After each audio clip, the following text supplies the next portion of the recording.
Bismillahirrahmanirrahim, dear students of class 4. Hope all of you are fine. I am your teacher, Miss Asha Manzoor. Today we discuss chapter number 3, climate. What is weather? Weather means day to day condition.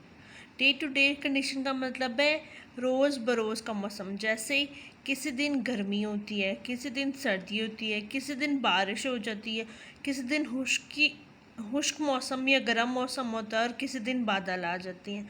तो ये क्या है? Weather या फिर मौसम। Climate क्या है? Climate weather condition है, यानी मौसम की हालत है। अहम बात इसके बारे में ये है कि over a long period of time, यानी किसी इलाके में बहुत लंबे अरसे तक रहने वाला मौसम क्या है? क्लाइमेट या आबोहवा है उस इलाके की। मिसाल के तौर पर climate of northern areas of Pakistan क्या है? कोल्ड है। एज़ कम्पेयर टू, मैंने क्लास में भी आपसे बात की थी कि पाकिस्तान की पार्ट्स ऑफ पंजाब, सूबा पंजाब के जो हैं वो ड्राई हैं, ठीक है, और वहाँ का क्लाइमेट क्या है? हॉट है। अब कहते हैं climate of a place close to equator, यानी इक्वेटर के प्लेस के करीब जो इलाके हैं वहाँ का क्लाइमेट जो है वो हॉट है। As compare to north pole और साउथ पोल के करीब के जो इलाके हैं वो कोल्ड है। इस तरह क्लाइमेट जो है किसी इलाके का ड्राई है और किसी का वेट, और वेट क्यों है? ड्यू टू रेनफॉल या बारिश की वजह से। फिर हमने क्लास में बात की थी कि क्लाइमेट का इफेक्ट हमारी लाइफ पे भी पड़ता है। कैसे पड़ता है? जब सर्दियाँ आती हैं हम गर्म कपड़े पहनते हैं, जब गर्मियाँ आती हैं हम बारीक कपड़े पहनते हैं, ठीक है। इसके अलावा हम सर्दियों में ड्राई फ्रूट खाते हैं और गर्मियों में ऐसे मशरूब पीते हैं जो ठंडे होते हैं। अब यहाँ पे आपको एक मैप शो हो रहा है पाकिस्तान का, जिसमें डिफरेंट क्लाइमेटिक एरियाज़ पाकिस्तान के बताए गए हैं और उसको डिफरेंट कलर की कीज से शो किया जाता है। Now we go to page number 19 की लास्ट लाइंस में। पाकिस्तान के कुछ एरियाज जो सूबा सिंध और बलूचिस्तान के, you know that they are hot throughout the year. अगर इसका कंपैरिजन किया जाए पाकिस्तान की नॉर्दर्न एरियाज़ में, मैंने क्लास में भी बात की थी, हिमालय माउंटेन्स, कराकोरम माउंटेन्स जो है वो क्या है? कोल्डस है। तो दोनों का जो है क्लाइमेट जो है वो डिफरेंट है ना दोनों एरियाज़ का। Now we go to page number 20।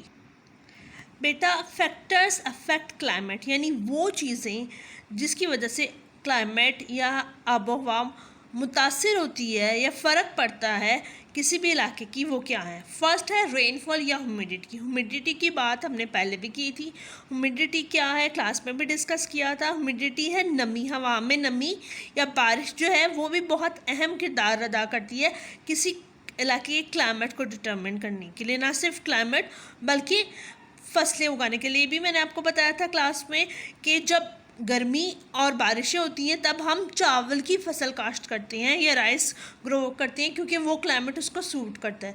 जबकि वीट के लिए, गंदम के लिए हमें माइल्ड क्लाइमेट की ज़रूरत होती है।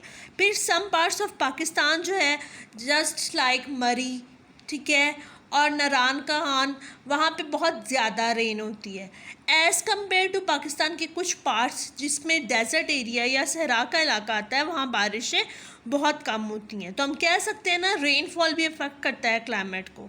नेक्स्ट टॉपिक है हाइट और एल्टीट्यूड। हाइट क्या है? The earth is surrounded by atmosphere.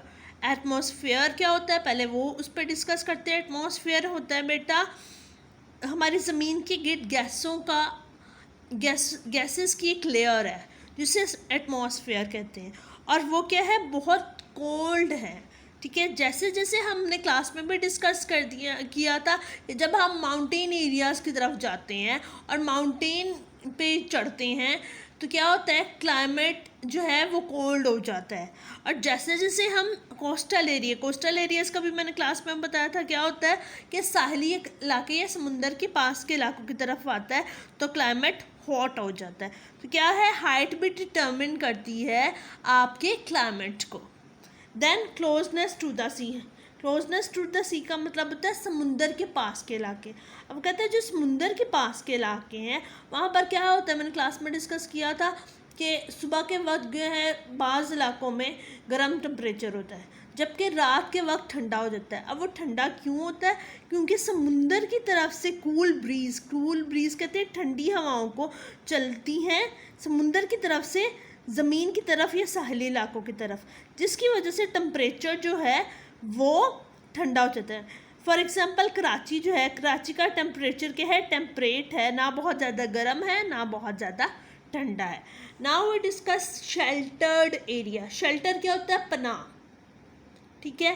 अब some places are shelter from wind और रेन, यानी कुछ इलाके दुनिया में ऐसे भी हैं जो बारिशों और तेज़ हवाओं से महफूज रहते हैं क्योंकि वो एक किस्म की पनाह का है। मिसाल के तौर पर जो माउंटेन रेंजेस होती हैं या पहाड़ होते हैं, तो पहाड़ किसी भी इलाके में, मिसाल के तौर पर आप किसी ऐसी जगह पर रहते हैं जिनके चारों तरफ पहाड़ है और दरमियान में लैंड है, तो क्या होगा? वो पहाड़ हवाओं को और बारिश को रोक लेते हैं। ऐसे एरिया को कहते हैं sheltered area.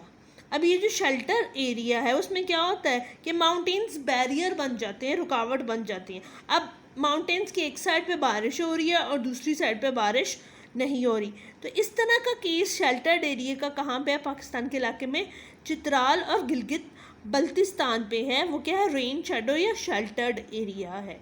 Now we go to page number 21। बेटा ये आजकल से रिलेटेड टॉपिक हम पढ़ रहे हैं, बहुत इंटरेस्टिंग टॉपिक है ये वाला, मूनसून। मूनसून क्या है? मूनसून सीजनल विंड है, यानी मौसमी हवाएं हैं जो क्या करती हैं? बारिश बरसाने का मौजिब बनती हैं।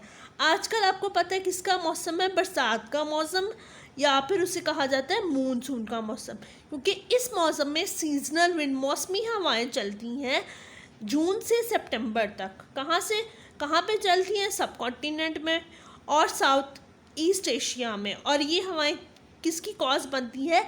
ये रेनफॉल लाने की कॉज बनती हैं, ठीक है। और ये जो रेनफॉल आए वो देखें आप पिक्चर में किस तरह आती है। ये जो विंड ब्लो होती है, ये कहाँ से ब्लो होती है? ये विंड ब्लो होती है इंडियन ओशन से, जो आपको मैप में शो हो रहा है, और बे ऑफ बंगाल से, और ये इंडिया से होती हुई पाकिस्तान में दाखिल होती हैं और पाकिस्तान में मूनसून की बारिशें बरसाती हैं। अब पाकिस्तान में मूनसून की बारिशें कब होती हैं? पाकिस्तान में मूनसून की बेटा बारिशें होती हैं समर में या गर्मियों में। और वो कहाँ से होती हैं? वो बादल आते हैं, मैंने आपको मैप में बताया ना कि इंडियन ओशन से हवाएं और बे ऑफ बंगाल से चलती हैं, जो इंडिया से होती हुई सीजनल विंड आती हैं, बारिश बरसाती हैं, पाकिस्तान में दाखिल होती है और पाकिस्तान में बारिश बरसाती है। और पाकिस्तान में ये सीजनल विंड जो हैं बेटा, ये ज़्यादातर जुलाई और सितंबर में बारिश बरसाती हैं। इसके अलावा विंटर में भी रेनफॉल पाकिस्तान में होती है, यानी सर्दियों में भी बारिश होती है। और वो कहाँ से होती है? वो अफ़गानिस्तान वाली साइड से जो विंड ब्लो करती है नॉर्थ वेस्ट ऑफ कंट्री की, वो ईरान और अफ़गानिस्तान की तरफ से पाकिस्तान में दाखिल होती हैं। यानी जो समर में रेन होती है वो इंडिया वाली साइड से, इंडियन ओशन और बे ऑफ बंगाल की तरफ से विंड्स जो आती हैं इंडिया से होती हुई, उसकी वजह से समर में रेन होती है पाकिस्तान में। और जो विंटर में रेन होती है वो नॉर्थ और नॉर्थ वेस्ट ऑफ कंट्री में होती है, और किसकी वजह से? ईरान और अफ़गानिस्तान वाली साइड से जो विंड ब्लो होती हैं वो रेन करती है। लेकिन ये जो विंटर रेनफॉल है ये बहुत कम बारिश बरसाती हैं। नाउ बेटा we go to page number 22। बेटा क्लाइमेट का हम सेकेंड लास्ट पेज डिस्कस करें, page number 22, major climatic zone. Climate क्या होता है हमने डिस्कस किया कि a weather condition over a long period of time. Major climatic zone यानी वो अहम क्लाइमेटिक जोन्स जो पाकिस्तान के हैं। पाकिस्तान जो है वो एक ऐसी जगह पर वाक़या है जहाँ पे पाकिस्तान का टेम्परेचर क्या है? टेम्परेट क्लाइमेट है। टेम्परेट क्लाइमेट जोन कैसा होता है? टेम्परेट का मतलब होता है मोतदिल या दरमियाना, यानी यहाँ पे ना तो बहुत ज़्यादा सर्दी पड़ती है और ना बहुत ज़्यादा गर्मी। अब पाकिस्तान की जो क्लाइमेटिक जोन है उसमें सबसे पहला है हाईलैंड्स। हाईलैंड्स क्या होते हैं? हाईलैंड्स जो हैं वो माउंटेन्स को कहते हैं। और पाकिस्तान में माउंटेन्स कहाँ पे? नॉर्थ, नॉर्थन, वेस्ट और वेस्टर्न एरियाज़ में। अब जो नॉर्थ और north west area of Pakistan में माउंटेन्स हैं वो क्या है? Cold mountains. वेयर एज जो वेस्ट में माउंटेन्स हैं वो ड्राई माउंटेन्स हैं। कोल्ड टेन्स और ये क्या है, स्नोई विंटर्स होती है, और समर जो होती है वो शॉर्ट होती है। वेयर एज जो वेस्टर्न माउंटेन्स हैं वहाँ पे जो है वो जो है वो वार्म और ड्राई है। उसके बाद सेकंड है एरिड। एरिड कहते हैं ड्राई प्लेस को, यानी पाकिस्तान के साउथ वेस्टर्न बलूचिस्तान में और साउथ ईस्टर्न डेजर्ट में जो है वो फॉल करता है ये एरिड एरिया या ड्राई एरिया, जिसमें जो है आपको मैंने बताया था रेगिस्तान शामिल है। और रेगिस्तान कौन से शामिल है? थर, थल और चोलिस्तान वगैरह। फिर सेमी एरिड ये वो एरिड इलाका है जिसमें upper Indus plain, lower Indus plain और पोटोहार रीजन है। यहाँ पे क्या होता है, यहाँ पे गर्मियाँ गर्म होती हैं, सर्दियाँ जो हैं वो ठंडी होती हैं और मानसून में बहुत ज़्यादा बारिश होती है। फिर कोस्टल एरिया, हमने क्लास में भी बात की थी कि कोस्टल का वर्ड जब भी आएगा उसका मतलब है समुंदर के पास के इलाके, साहिली इलाके। अब कोस्टल एरिया कहाँ है? कराची है, मकरान है और इंडस डेल्टा है। ये क्लाइमेट जो है वहाँ ह्यूमिडिटी ज़्यादा यानी नमी हवा में ज़्यादा है, जिसकी वजह से जो है वो ठंडी हवाएं रात को चलती हैं और टेम्परेचर माइल्ड हो जाता है। Now we go to last page. बेटा लास्ट पेज में वो कहता है हमें वेदर रिपोर्ट की क्यों ज़रूरत है। What does the weather report से? वेदर रिपोर्ट क्या बताती है आपको? नंबर 1, वेदर रिपोर्ट या आप न्यूज़ में जो वेदर फोरकास्ट सुनते हैं उसके क्या बेनिफिट्स हैं। नंबर 1, लोगों को पता चल जाता है कि अगर बारिश होने वाली है या फिर तेज़ आंधी चलने वाली है तो अपनी चीज़ों की हिफाजत कैसे करें।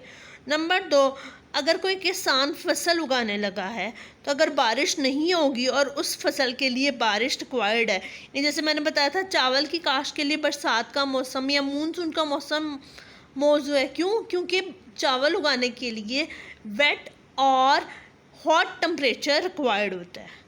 ठीक है, ये फिर किसान के लिए या फार्मर के लिए बेनिफिशियल है।